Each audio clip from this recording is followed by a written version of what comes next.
Hello दोस्तों, आज का हमारा टॉपिक है वायरसेस। आज हम जानेंगे वायरस क्या होते हैं। Virus is a micro organism which is found in the form of a parasite in the living cells of the organism. Virus बहुत छोटे ऑर्गेनिज्म होते हैं जिन्हें हम माइक्रोस्कोप की मदद से देख सकते हैं। ये क्या होते हैं? पैरासाइट होते हैं, यानी कि भोजन के लिए किसी अदर लिविंग ऑर्गेनिज्म में डिपेंड होते हैं, निर्भर करते हैं। The reproductive activities are exhibited inside the cells of the living organism. Reproductive activities ये living organism की body के अंदर ही complete करते हैं। Viruses were discovered by a Russian scientist Dmitry Ivanovsky in 1892 during the investigation of a plant disease called tobacco mosaic.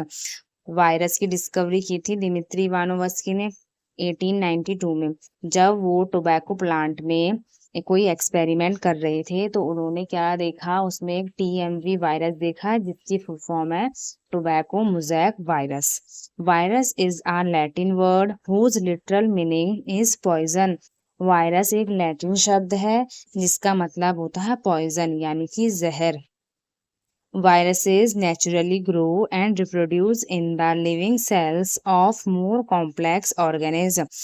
यानी कि जो virus हैं ये बड़े होते हैं, यानी कि मतलब ग्रो करते हैं। कैसे ग्रो करते हैं? प्राकृतिक रूप से। And reproduce in the living cells, यानी क्या करते हैं? रिप्रोडक्टिव जो इनकी एक्टिविटीज होती है ये किसके अंदर कंप्लीट करते हैं? जो कॉम्प्लेक्स ऑर्गेनिज्म होते हैं। Where they may cause disease, यानी कि और फिर क्या फैलाते हैं? डिजीज, यानी रिप्रोडक्टिव एक्टिविटीज कंप्लीट करने के बाद ये बहुत सारे नंबर्स हमारी बॉडी में अपने बना देते हैं, जिसके कारण हमारा जो भी सेल्स होती हैं जिसमें अटैक कर रहे हैं वो इफेक्ट हो जाती है और हमें डिजीज यानी बीमारियां होनी शुरू होती हैं। फिर the study of the viruses is called virology. Virus के अध्ययन को विरियोलॉजी कहा जाता है। Viruses undergoes reproductive activities through the multiplication, और जो इनके रिप्रोडक्टिव एक्टिविटीज होती है ये कैसे करते हैं? मल्टीप्लिकेशन के थ्रू, यानी कि अपने 2 से 4, 4 से 8 ऐसे करके मल्टीपल्स बनाते रहते हैं, ठीक है, बॉडी के अंदर। अब हम देखेंगे general characteristics of the viruses.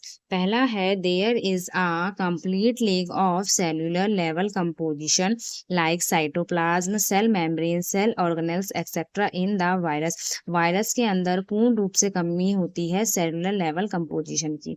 Second है inside the plants viruses transmitted through the phloem, while inside the animals transmission takes place through the blood of the body। Virus कैसे ट्रांसमिटेड होता है प्लांट्स में? फ्लोएम के through. And जो animals होते हैं उनमें ट्रांसमिटेड होता है ब्लड के थ्रू, यानी ब्लड अगर इफेक्टेड हो गया और वही ब्लड हमने किसी और एनिमल्स में ट्रांसमिट किया तो उससे डिजीज भी ट्रांसमिट हो जाएगी। ओके। थर्ड पॉइंट है viruses have either DNA or RNA but both never are and these are compose of nucleoproteins. यानी कि जो वायरस है ये आपका डीएनए और आरएनए दोनों में से कोई एक वायरस के अंदर प्रेजेंट होता है, दोनों एक साथ प्रेजेंट नहीं होते हैं, और ये किसके बने हुए होते हैं? न्यूक्लियोप्रोटीन्स का बना हुआ होता है। वायरस अफेक्टेड, फोर्थ पॉइंट है virus affected only a certain species and it is assumed as accessory of living and non living organism. Thus viruses exhibited the properties of both living and non living. जो virus होता है, virus एक link है non living and living organism का। Okay, thank you.